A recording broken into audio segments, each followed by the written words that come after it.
Actually Nahida, aren't you? Paimon felt like Katheryne was acting weird when we met at the Sub-Zero's festival. And Dunyarzad. It's a really long story. We shouldn't disturb her. Her consciousness is still weakened. Let's chat somewhere else.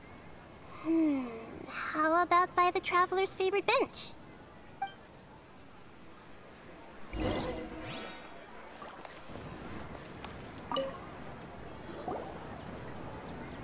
What's going on? Why are you two so excited to see me? Hasn't it only been a night? It's actually been much longer than that. Oh? Strange. Was I really asleep that long? No wonder I have such a headache.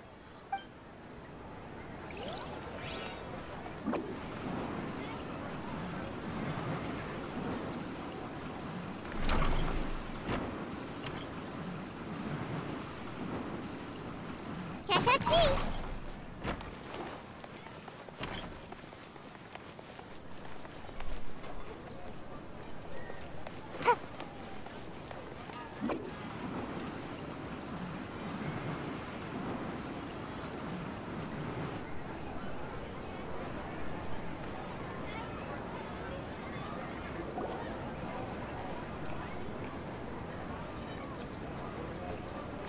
Let's talk about Dunyarzad first.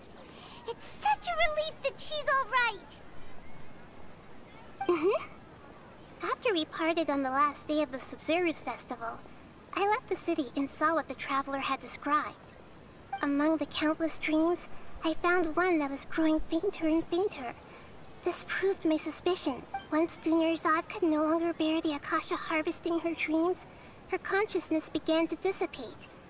But this also meant it escaped the Akasha's control. Such a small fragment of consciousness can't last for very long, though.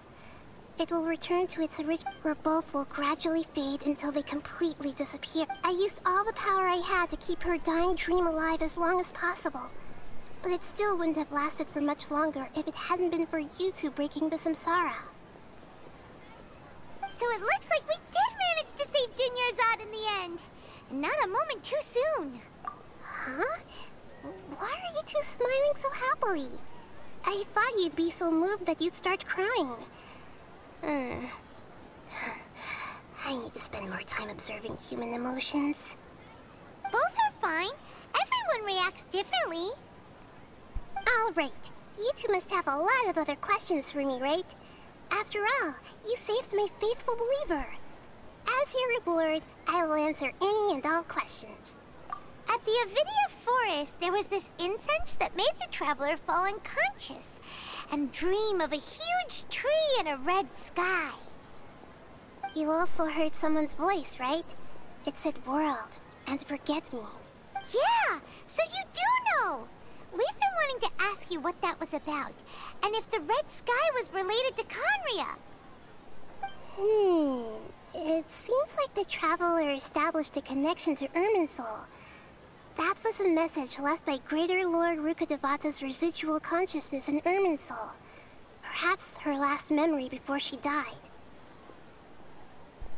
As you two probably know, Greater Lord Rukkhadevata disappeared after the disaster in Khaenri'ah. The timings of these events do line up, so your suspicions are reasonable. A message from Greater Lord Rukkhadevata? We thought it was from the Scarlet King. The Scarlet King? That god who died even longer ago? Some present-day desert dwellers still worship him. You probably just heard some of their conspiracies. Okay, so what? I still haven't managed to decipher it. Even the Akasha isn't currently capable of doing that. Greater Lord Rukkhadevata's residual consciousness in Irminsul seems to be contaminated with something that has a very dangerous aura to it. Many devoted scholars go mad as soon as they connect their consciousness. I've warned the academia about this many times, but people still keep falling victim to it. But I believe this is the key to saving Irminsul. That's why I've kept trying to decipher it. So the tree in the vision was Irminsul? Oh, Tighnari also said that Irminsul is sick. Is it because of the contaminated consciousness? But even if you can't figure out what that vision was all about, it seems like our search for you was all in vain. The Traveler wasn't affected after coming in contact with that consciousness. I've never seen anyone like that. With you here, we may have a chance at deciphering it. No, we must decipher its secrets. I've already eliminated all other factors that might affect Irminsul. This is the only one left. This puzzle has life and death at stake. It could determine Irminsul's fate, as well as Tevat's. To be accurate, I'm using the Akasha as a medium to occupy Katheryne's consciousness. How did you do that? Poor Katheryne. Does this mean you can also occupy other people's consciousnesses? Theoretically, I can enter anyone's mind as long as they're wearing their Akasha terminal. The Akasha is the legacy of Greater Lord Rukkhadevata.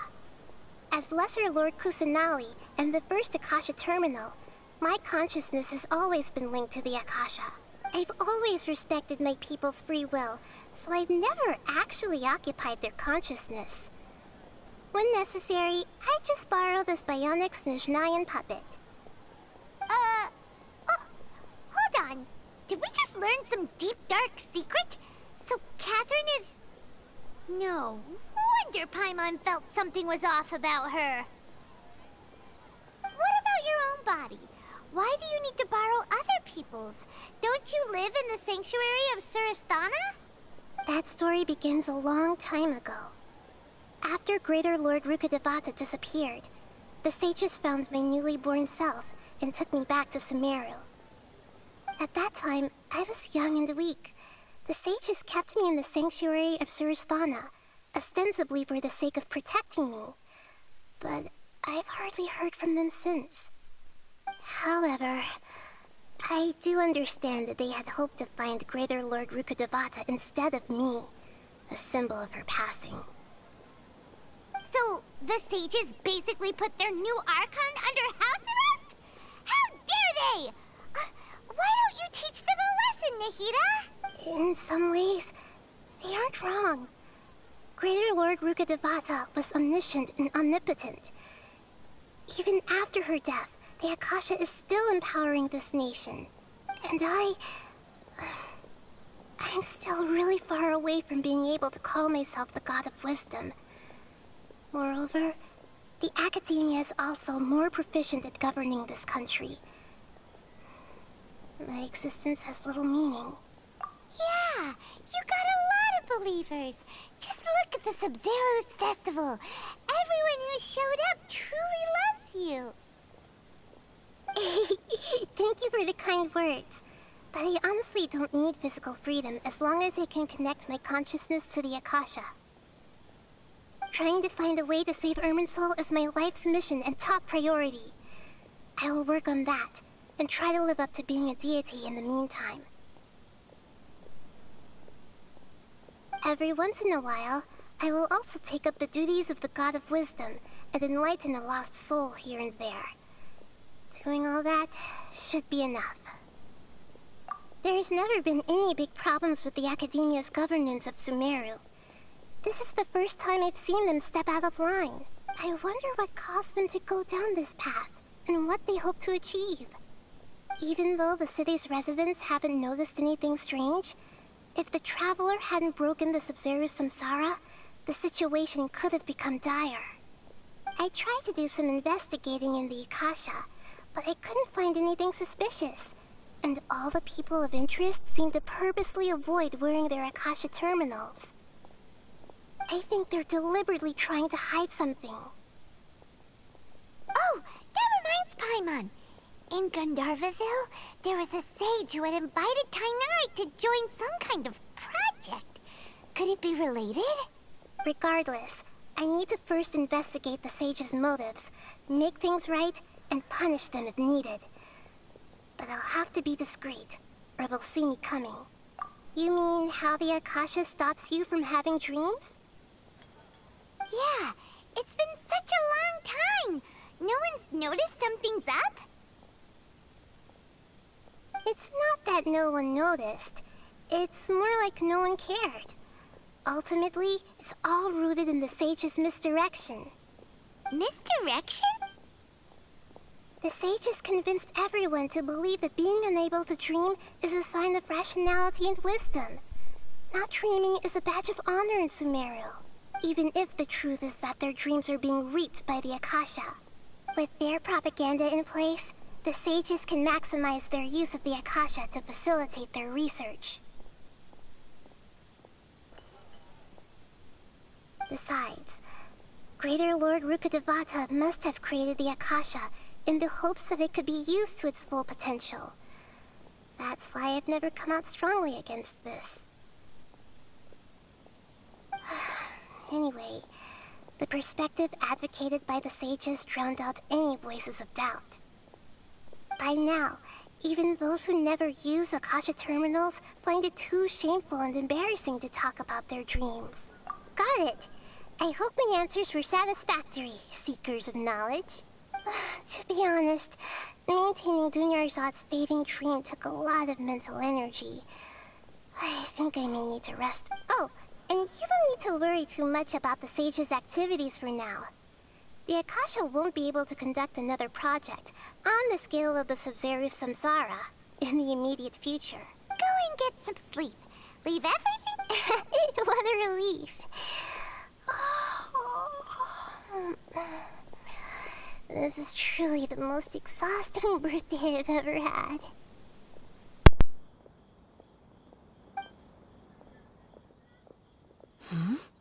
Traveler? Paimon? Why am I here? Do either of you know? Maybe you were sleepwalking. You know you can't wake up a sleepwalker. We happened to walk by, so we... I see. Huh. I should visit my maintenance personnel sometime. Oh, I'm fine. I better go. Thank you.